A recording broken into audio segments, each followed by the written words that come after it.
6 de los 12 países que integran la UNASUR enviaron una nota esta semana para decir que suspenden por el momento su participación en el organismo. Vamos a escuchar a Fernando Guanacuni, que es el canciller boliviano. ¿Por qué el canciller boliviano? Porque Bolivia tiene a su cargo en este momento la Secretaría Pro Tempore de la UNASUR y entonces es Guanacuni la persona que recibió esas notas. Lo escuchamos y analizamos. No dicen la palabra abandona ni se retira nada, que es otro tipo de mecanismo además. Hay protocolos internos de cómo se tiene que uno denunciar, se dice en términos jurídicos, en el derecho internacional. Ellos lo que acá dicen que dejan de participar en las instancias correspondientes, mientras no se designa el secretario general y otros temas pendientes. Esos otros temas pendientes son temas administrativos. Entonces acá no hay la palabra abandonar, la palabra retiro, sino dejan en suspenso las reuniones en las instancias. ¿Cuáles son esas instancias? Son los diferentes consejos, hay otros aspectos de reuniones, ¿no? Estamos en la etapa de consultas, de agendar, tener una fecha acorde a la agenda dinámica de todos los ministros de Relaciones Exteriores. O sea, los 12 ministros tenemos que consensuar en nuestros propios tiempos. Cada país tiene su propia dinámica internacional. Así que hemos planteado nosotros para la segunda quincena, pero si se da la posibilidad de reunirse antes de la segunda quincena, en la primera, digamos, vamos a poder acudir. Así que Bolivia está presto, tiene la responsabilidad de resolver, de acudir y de generar el espacio. Acá uno puede guiarse por impresiones personales, por fuentes confiables, o sea, podemos tener información o podemos analizarlo según la experiencia. ¿Se termina UNASUR?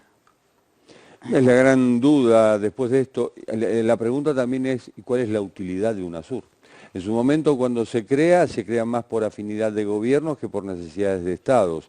Se crea más por el descrédito que sufrió en cierto modo la Organización de los Estados Americanos que por la necesidad de tener a 12 países, los sudamericanos nucleados, y dejar afuera, de hecho, a los centroamericanos e inclusive a México, si vamos a hablar de afinidad.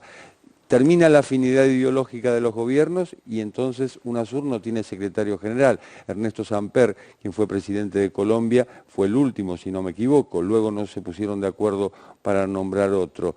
Y tampoco hay, no solo afinidad ideológica, tampoco hay afinidad en cuanto, por ejemplo, a valores republicanos. Venezuela va a tener elecciones el 20 de mayo, 12 países no van a reconocer esas elecciones en América Latina al menos, ese grupo de Lima. Entonces la pregunta es, bueno, ¿otro organismo para qué? Y esto inclusive contradice a uno de los fundadores de UNASUR, Hugo Chávez, que decía, ¿para qué tanta cumbre si no nos ocupamos de los pueblos? Natalia, ya vengo a vos, pero lo veo a De la Torre que se sale de la vaina por contestar. Puedo esperar un minuto más. Creo que UNASUR fue creado como un organismo político. Esa es la diferencia de cualquier tratado comercial o acuerdo comercial. Organismo político que tuvo un rol importante en algunos acontecimientos, como fue el caso de Colombia, inclusive con respecto a Venezuela, una acción importante de UNASUR. Pero evidentemente hay un cambio político en la región que hace que por lo menos esta afinidad de darle ese valor a UNASUR ya no exista. No coinciden en esa idea. Son 6 países que han definido justamente esta postura. No están de acuerdo con que UNASUR continúe. Me parece que la definición va más allá de lo que le han comunicado al canciller de Bolivia. Y la respuesta de Evo Morales es que él se iba a hacer cargo, personalmente se involucraba en rescatar la UNASUR, que también es una respuesta política.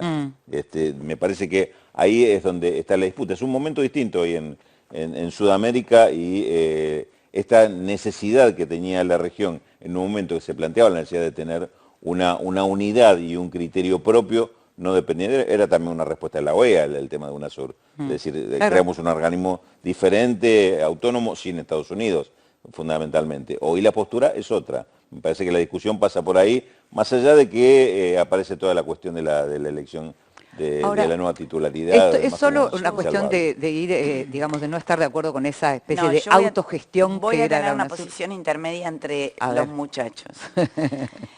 En primer lugar, no conozco organismo regional que funcione. La Cumbre de las Américas acaba de terminar con un estrepitoso fracaso.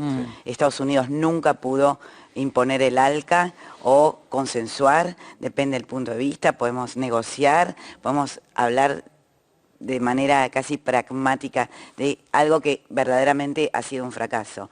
Se sigue reuniendo las Américas, se sigue gastando un montón de dinero y las Américas no tienen un avance concreto en algo que se creó a mediados de los 90, el señor Bill Clinton le dio gran impulso y en su momento en Buenos Aires, en 2005, en Mar del Plata, empieza a quebrarse enormemente las Américas, tal como había sido concebida. Siguió funcionando, pero el faltazo del señor Donald Trump a Lima te marca el interés que los Estados Unidos le pone a esta cumbre.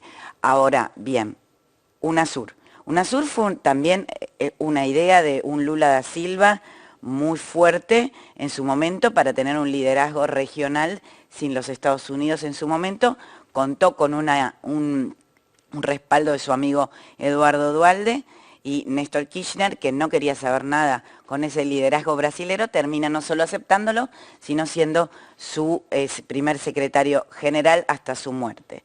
Termina aceptando y fue un gran club político ideologizadísimo del club, digamos, Lula da Silva, después Rousseff, Néstor Kirchner, Cristina Kirchner, Rafael Correa y Hugo Chávez y el señor Nicolás Maduro.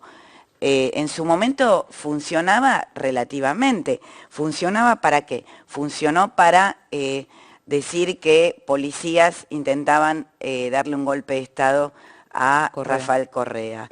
Intentó para decir que había golpes de Estado contra Evo Morales.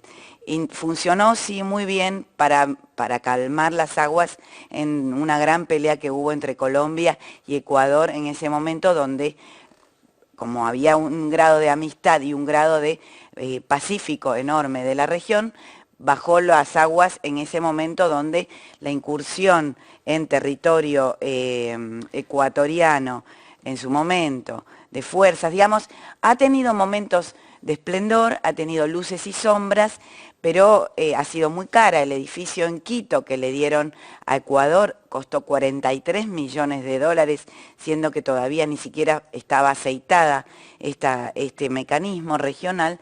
Entonces, bueno, ahora lo que hacen es salir de manera temporal por un gran fracaso que es una opinión sobre Venezuela. Acá los países del ALBA se le opusieron mucho a los países del no ALBA. Claro. Entonces, Venezuela ha terminado de hacer saltar por el aire todo. Argentina terminó su presidencia pro tempore sin poder imponer un candidato que era Bordón, que era un candidato moderado. Nos tenemos que ir a la pausa. O sea, sé que es tu hay tema. mucho que hablar, pero quiero decir... Sabemos, conocemos que es tu tema, pero ahora nos vamos a la pausa y te prometemos Lo otro que quiero bloque. decir es, no hay un blanco y un negro, hay una zona gris. La seguimos en otro programa, nos estamos yendo al último corte, ya volvemos.